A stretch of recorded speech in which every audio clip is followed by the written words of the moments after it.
Chelsea are really building a good squad because these guys in the market, they are looking very ruthless because they have just signed Joao Pedro.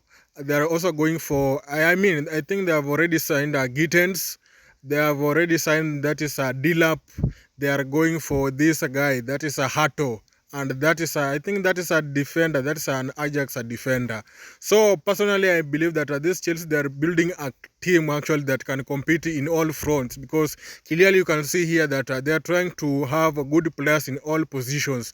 Not to forget about Xavi Simons, because I believe that when Cole Palmer will be having an off day, then they can easily bring in Xavi Simons to try and help in that number 10 position.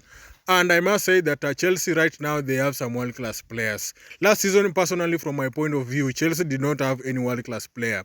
And I want to explain this because I've been talking about these average players, and Chelsea, they were targeting me. They were just cooking me, telling me that these players are on top. Now, I want to explain, like I've always told you guys, my aspect or my criteria for being a world-class player is very simple.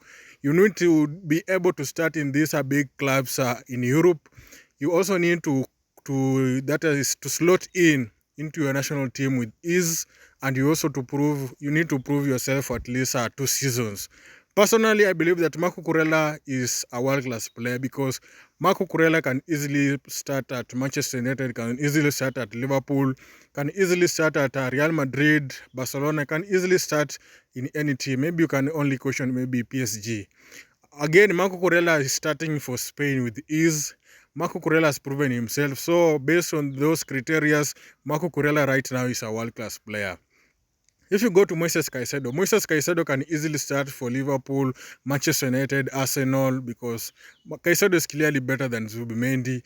Caicedo can easily start for Real Madrid. He can easily make that PSG lineup. He can easily play for Bayern Munich. So Caicedo can also play everywhere.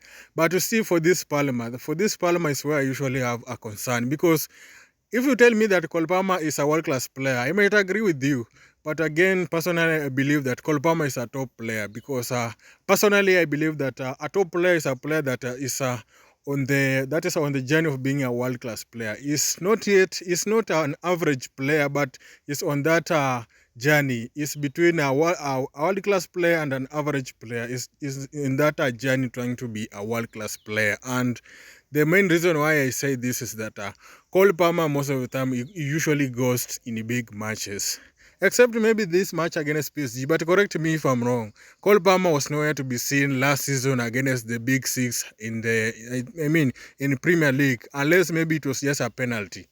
Correct me if I'm wrong, but I think that was a Cole Palmer for you. And Cole Palmer again struggles to make the starting 11 for England. So clearly you can see a world-class player struggling to make the first 11 for his national team. Clearly you can see that the manager of his national team still doesn't believe in him. So that's why I usually have some concerns about Cole Palmer. But if you believe that Cole Palmer is a world-class player, then I can agree with you because the boy is actually good. But for world-class player, I'm not 100% sure if Cole Palmer is there yet, but Moises Caicedo is there. That is Cucurella is there. So that's all about this world-class thing. But let's wait and see because actually Chelsea, they are building something good. And I believe that they can actually compete even in this Premier League. But if they can win the Premier League, that one is a discussion for another day.